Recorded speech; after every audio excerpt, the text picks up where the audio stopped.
So, araw ng Wednesday. Okay?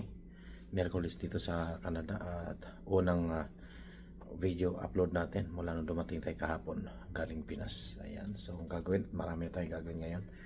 Asikasuhin muna natin yung sasakyan ni Mrs. At tara, subakan nyo ako at i-start natin yung kanyang sasakyan. Okay. Ayan. So, yan ang problema natin. Ayan. Okay, so hindi gaano ngayon. So, yung pagkakataon nating magawa ng paraan agad habang hindi pa bumagsak ang snow na makapal. Tara!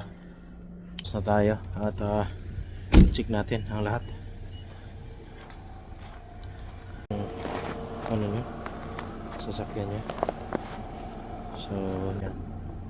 Titignan natin kung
kumanda mga kaparikoy.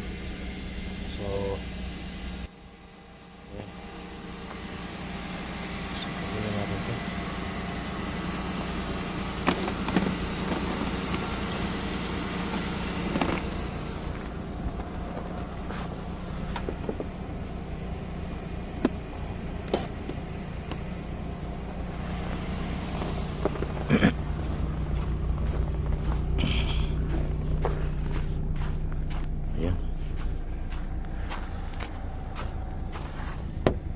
Condition pa din siya.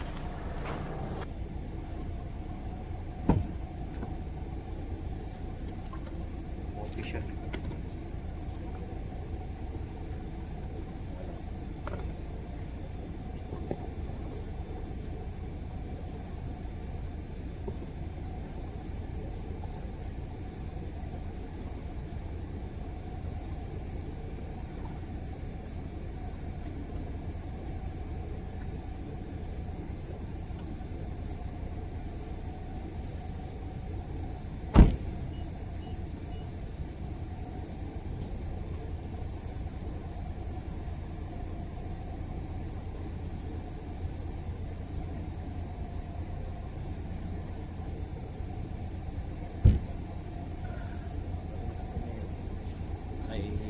Hindi natin mabubuksan ang likuran ng bahagi ng kanyang sasakyan, yung hood. Ito yung hood.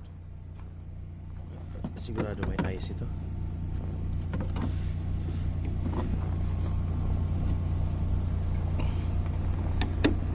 Yung hood natin. Ito yung ice nito.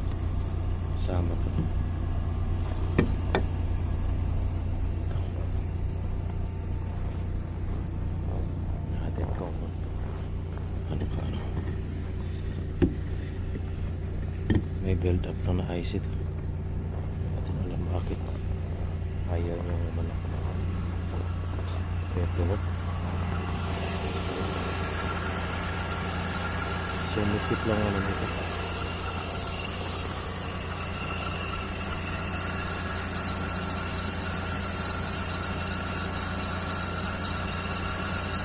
May niya lang, okay na yan.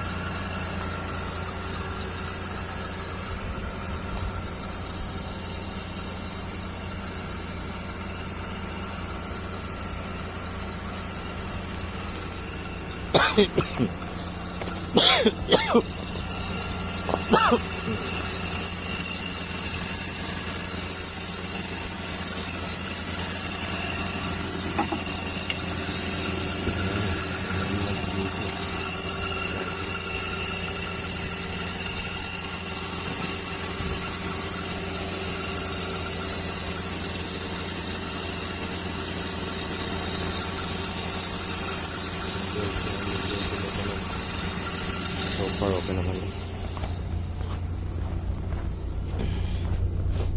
Pabayaan na lang muna yan dyan.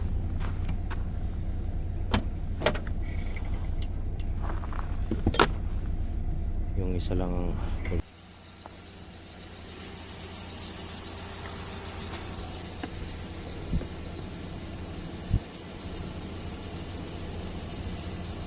yan. So palahin natin yan.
So ang init at lilipat natin sa kanya mamaya doon sa labas. So hayaan lang natin umaandar yan.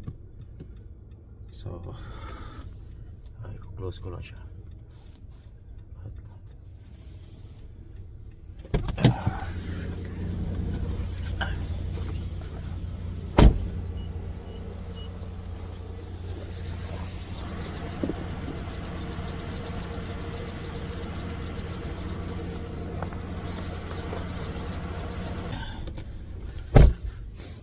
Ayan. So gano'n na nga ang sistema.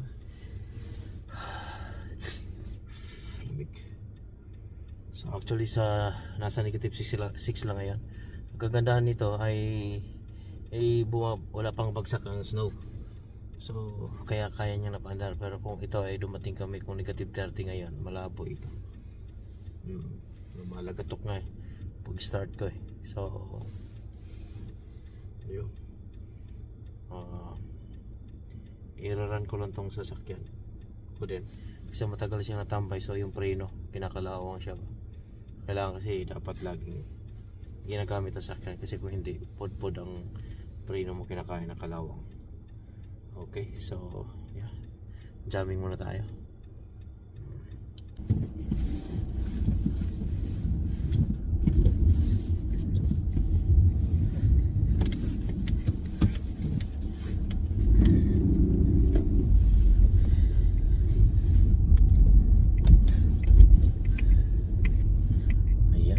Pinanood ko si Damis TV, okay. Kaya gagawa tayo ng ganun. So iniwan lang natin yung sasakyan ni Mrs. doon na naka-andar. So pabayaan lang natin ang pabayaan. Mga siguro 30 minutes o kahit isang oras naka-andar yung walang problema.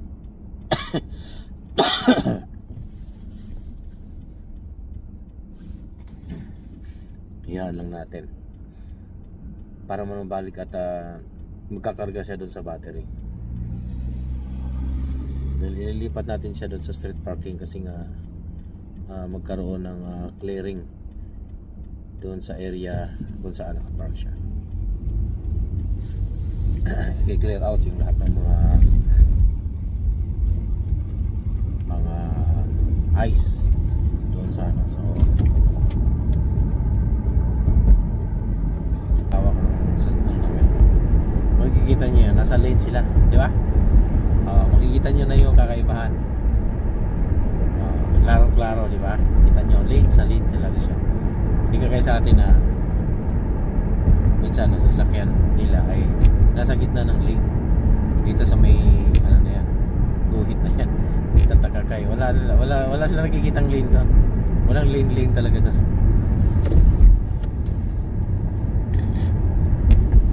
Pero mamaya yun okay na yung sasakyan ni Mrs. ko. Kasi na ano ko na yun.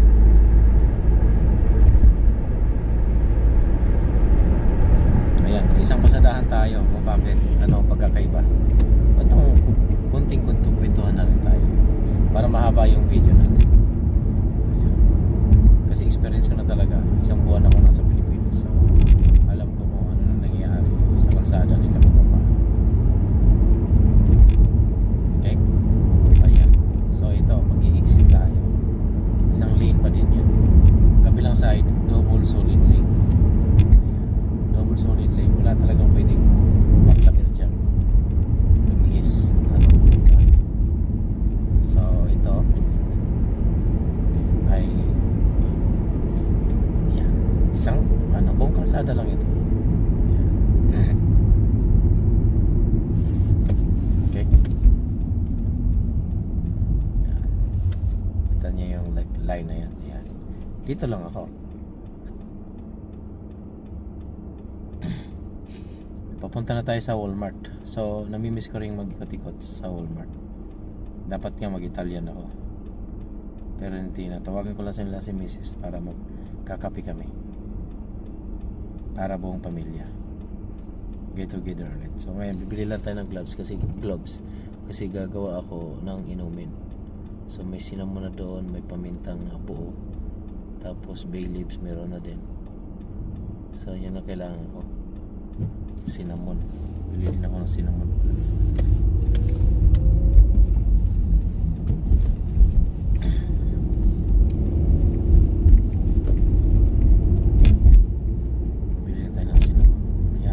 So lane to lane tayo ha. Balikan na naman natin sa kalsada. Yan. Nasa lane lang din ako. Pansin nyo yan.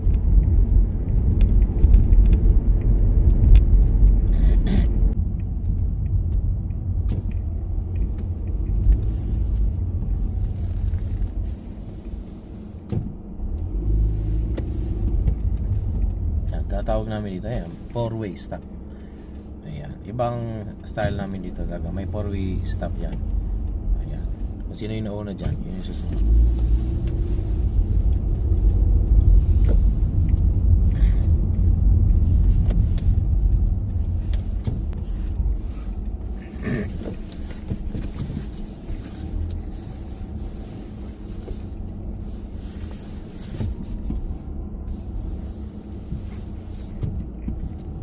Let's go. Maghanap tayo ng gloves. Hindi ko pa, first time akong bibili ng gloves. Kung ano yung gloves. So tara, pasukin natin kung ano yung gloves. So ito, bili na tayo. Mga kanik-kanik, bili na tayo. At kakapit tayo sana dapat, kaso may na lang ako. Kasi tulog pa siya si Mia. Dito na tayo.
organize yung lane talaga. So kaya pag ikaw magka-drive pa dito, wala pong napakahirap madisgrasya ka pa. Talagang balaura ka na talaga. Ito. Sali talaga na aksidente yan. Hindi mo na talaga iwasan. Pero sa atin, prone talaga sa aksidente.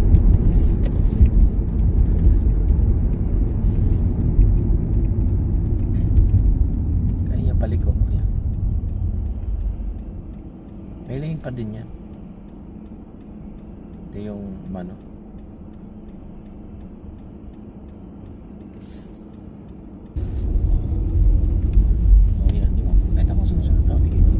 Nasa lane pa rin tayo. Hindi tayo paikot-ikot pa na minsan nasa gitna naman. 1 hour later. Sakaling papatayin natin.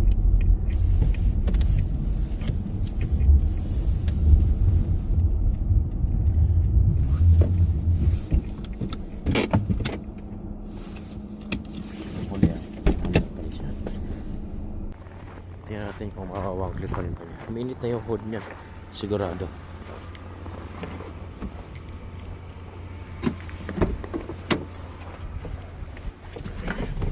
Kainit po.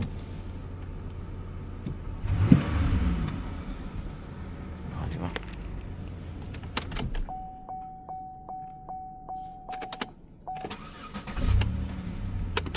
Okay, ayos. Hindi naman kasi ganong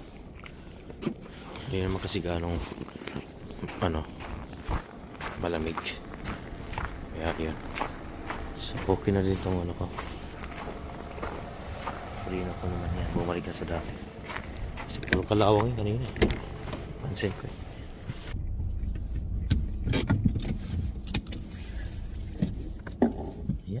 Ayan, so maraming salamat ulit sa inyo pagsubaybay sa aking mga kwento Buhay Canada. Kaya dito lang sa Buhay Canada.